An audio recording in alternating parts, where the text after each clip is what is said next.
नाज़रीन, भारत में आइंदा माली साल का बजट पेश कर दिया गया है, जिसका मजमूई हजम इस वक्त 214 खरब 40 अरब रुपए बताया गया है, जिसमें दिफाई बजट जो इस वक्त उनकी एलोकेशन है वो 27 खरब रुपए की है, जो पाकिस्तानी रुपए में तकरीबन 42 खरब रुपए बनता है 1.55 के रेशो के हवाले से। तो वाज़ेह रहे कि इस वक्त पूरे पाकिस्तान का जो फेडरल बजट है उसका हजम 44 खरब रुपए है, यानी भारत का सिर्फ दिफाई बजट पाकिस्तान के पूरे विफाकी बजट के बराबर है। लेकिन इसके बावजूद भी आप पैसा उसमें जितना जी चाहे झोंकते रहें, करप्शन बढ़ती है तो पैसा हर सूरत जो भी आप देंगे वो खाया जाएगा। उसके साथ साथ फिर एक जंगी जुनून भी मौजूद है वहां पे, यानी गुर्बत तो अपनी जगह पे उसको तो एड्रेस नहीं करना, लेकिन उस जुनून को जरूर आपने पूरा करना है।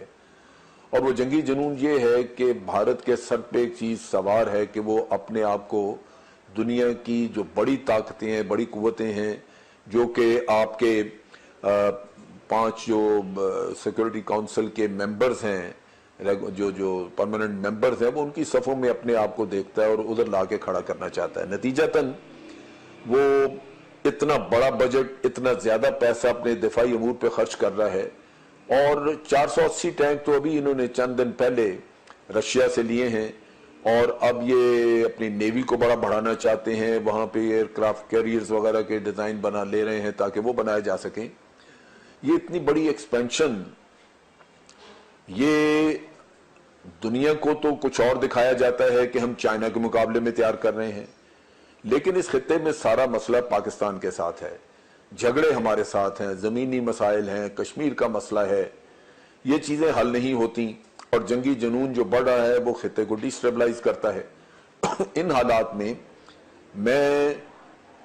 मैं ये समझता हूं कि ये पूरे खित्ते के ममालिक के लिए एक परेशानी का बायस है, एक तवज्जो इधर हमारी मबजूल करा रहा है कि जब इतना पैसा खर्च हो रहा है तो हमारे मुल्कों की जो जहां पे जो स्ट्रेटेजिक बैलेंस था वो शिफ्ट होता नजर आ रहा है।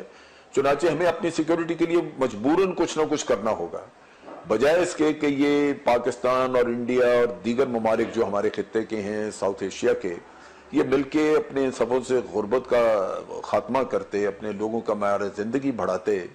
ये भारत की इन करतूतों की वजह से हम सब जो हैं वो उधर झोंके जाएंगे और अवाम की भलाई और बेहतरी तो एक तरफ रही, ये सिर्फ हम अपने जंगी जुनून की तरफ पैसा खर्च करेंगे जो भारत के मुकाबले में कम से कम आप अपना दिफा कर सकें। तो ये मैं समझता हूँ बहुत ही एक गंभीर सूरत, एक नापसंदीदा सूरत इन्होंने पैदा की है। और चूंकि अक़वाम आलम में से बड़ी कुव्वतों का साथ इनके साथ है, वो खुद भी उनके मकासद यही कुछ हैं कि वो अपना असला इनके हाथों बेचना चाहते हैं। तो इन चीज़ों की वजह से आप देखेंगे कि इनको रोकने वाला भी कोई नहीं होगा। बाहर सूरत ये एक काबिल गौर, काबिल फिक्र चीज़ है, ये काबिल तशवीश एक रुख नज़र आ रहा है। और मेरा ख्याल है कि इसके ऊपर फॉरेन ऑफिस को, हमें सबको तशवीश का इजहार करना चाहिए ताकि कम से कम हमारी तशवीश जो है वो अक़वाम आलम तक पहुंचे और शायद किसी को करता हूं। वेलकम बैक कर्नल साहब। इंडियन जीडीपी ग्रोथ की आपने बात की, जीडीपी ग्रोथ बेशक उनकी है, लेकिन साथ साथ ये भी बता दूं कि इस वक्त तकरीबन वो 3.2% जो है फिस्कल डेफिसिट के ऊपर है। माली खसारा बड़े खतरनाक किस्म का वहाँ पे भी माली खसारा है, वहाँ पे भी टैक्स टू जीडीपी का बड़ा प्रॉब्लम है, बहुत सारे मौशी मसाइल हैं। साथ ही साथ ये जो हम इंटरनेशनल स्टैंडर्ड्स की बात कर रहे थे, इंडिया कहाँ पे आना चाहता है, इंटरनेशनल उसके दिमाग में क्या है? क्योंकि अगर जब आप इंटरनेशनल स्टैंडर्ड्स की बात करते हैं तो फिर उन इकोनॉमीज की और उन लोगों की हालत जार भी मुख्तलिफ है। इंडिया में तो बिल्कुल नहीं है ऐसा। आज भी तकरीबन आप कह लें कि कितनी बड़ी तादाद जो है वहां पे बिलो दी पॉवर्टी लाइन वहां पे रहती है, कितने मैसिव उस पर हम देखते हैं कि वहां पे कच्ची आबादी और ये झोपड़पट्टी का कॉन्सेप्ट है। दुनिया की बिलो द पॉवर्टी लाइन की जो टोटल 33% से ज्यादा जो पॉपुलेशन है वो इंडिया में मौजूद है। तो ग्लोबल पॉवर्टी का बिलो द पॉवर्टी लाइन से दुनिया में एक आइकन है। इंडिया को अगर आप ले लें तो पूरी दुनिया में एक आइकन है। 33% से ज्यादा जो 1.5 बिलियन दुनिया की जो पॉपुलेशन है उसका 33% इंडिया में लाया जाता है। तो इसमें कोई दूसरी राय नहीं है। عزائم کی جہاں تک بات ہے تو عزائم جو ہمیں وہاں سے آوازیں آ رہی ہیں، جو ان کے خیالات ہیں، جن ویژنز کے اوپر وہ چلنے کی کوشش کر رہے ہیں، جو وہ نعرے لگا رہے ہیں، وہ ہیں کچھ اس قسم کے کہ وہ دنیا میں اپنے آپ کو ایک ایمرجنگ گلوبل پاور کے طور پہ لے کر آنے کی کوشش کر رہے ہیں. تو let's take it for that matter کہ آن دی ون ہینڈ کہ وہ دنیا میں 33% جو ہے وہ پاورٹی کو بھی شو کر رہے ہیں اور ایک عدد ایک ایمرجنگ اکانومی بھی ہے. اب اس گیپ کو فل کرنے کے لیے this is going to take certain time. اگر کل بجٹ آ گیا ہے تو ہرگز میری رائے میں یہ نہیں ہے کہ اس بجٹ کی امپلیکیشنز ہو کے اور اس کے ساتھ ان کو بینیفٹس لے کے تو ود ان نیکسٹ 5 days یا 10 days یا 1 year یا 2 years کوئی بہت بڑا کوئی میراکلس چینج آ جائے گا. ایسا کچھ نہیں ہے. یہ اس ڈائریکشن میں موو کر رہے ہیں.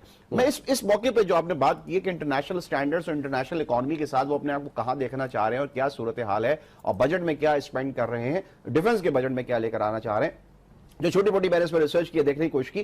اس اوپر ایک انٹرسٹنگ اینگل ہے.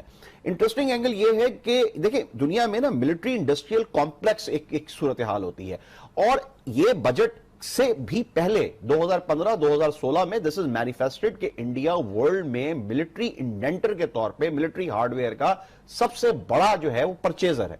ورلڈ سے سب سے زیادہ جو دنیا میں دفاعی اسلحہ خریدا گیا ہے اس کی صف میں سب سے پہلے انڈیا کا رینک آ رہا ہے.